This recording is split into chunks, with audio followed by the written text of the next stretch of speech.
Welcome to our time together. There's a quote attributed to Abraham Lincoln: "Better to remain silent and be thought a fool than to speak and remove all doubt." I'd like to look today at how the book of Proverbs in the Bible addresses this same issue. In my last devotion, I looked at the wisdom we find in Proverbs chapter 12, verse 16, which reads, "Fools show their annoyance at once, but the prudent overlook an insult." As I said in that devotion, foolish people are emotionally reactive, whereas prudent or wise people don't respond right away, but instead learn from whatever emotions arise up within them. Today, we're looking at another contrast that Proverbs makes between foolish people and prudent or wise people. And it comes just a few verses later in Proverbs chapter 12, verse 23, which reads, "The prudent keep their knowledge to themselves, but a fool's heart blurts out folly." The underlying issue is the same.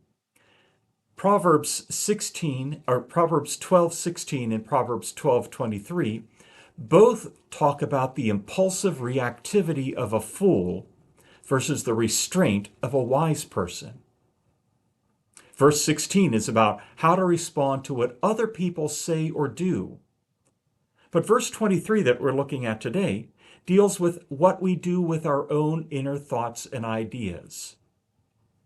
I mean, we all have that inner dialogue, those thoughts about what's going on around us and everything else. The question is, what do you do with those thoughts? Well, the first difference between foolishness and prudence is the kind of inner thoughts you have.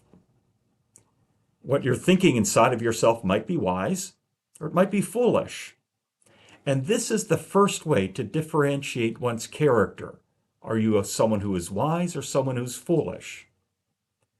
Now, you might protest and say, "I can't control those thoughts. They just pop up and come to me randomly." And that's true to a certain point. But you can train your mind about which thoughts you pay attention to when they come up. For example, I grew up in a rather racist environment, which was typical kind of in the 60s and 70s.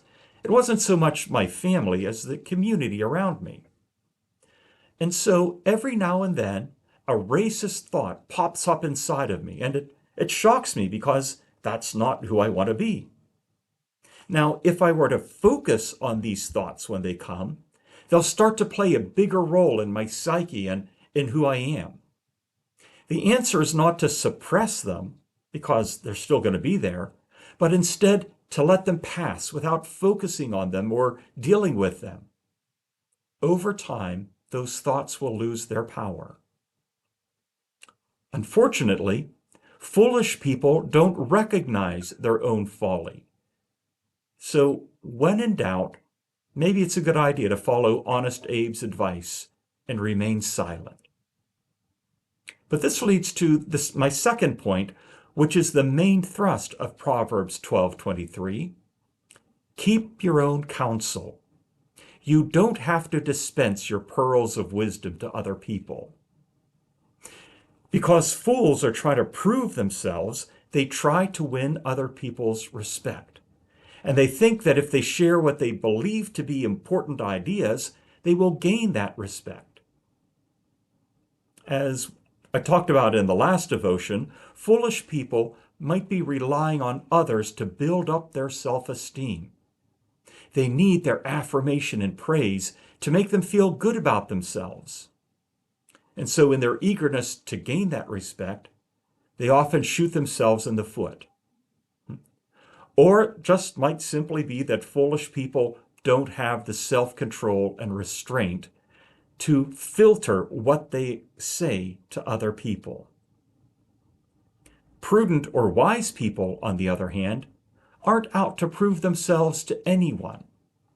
Their self-esteem is not based on what other people think about them and what their opinions are. I once heard the saying, "You wouldn't worry so much about what other people think of you if you realized how rarely they do. The world does not revolve around us. We are not as significant to other people as we sometimes think that we are. So a wise person is able to rest comfortably in their awareness of God's love for them. It's a love you can't add to. It's a love you can't subtract from, no matter what you do or say. Wise or prudent people don't need to try to build themselves up in the eyes of others by sharing their wisdom. They already know that they are precious and valuable because God tells them that they are. And that's enough. Now you might object and say, but what if I have something that is wise or relevant or important to share with other people? Why should I keep it to myself when it could be helpful for others? But see, that's the thing about wise or prudent people. If your opinions are important, other people will recognize that. Paradoxically, they'll recognize that because you're not seeking for them to think that you're hot stuff. And so, if you think you have something important to offer to the situation, you don't have to say anything. If it is important, someone will ask you for it. In other words, offer advice when it's asked for.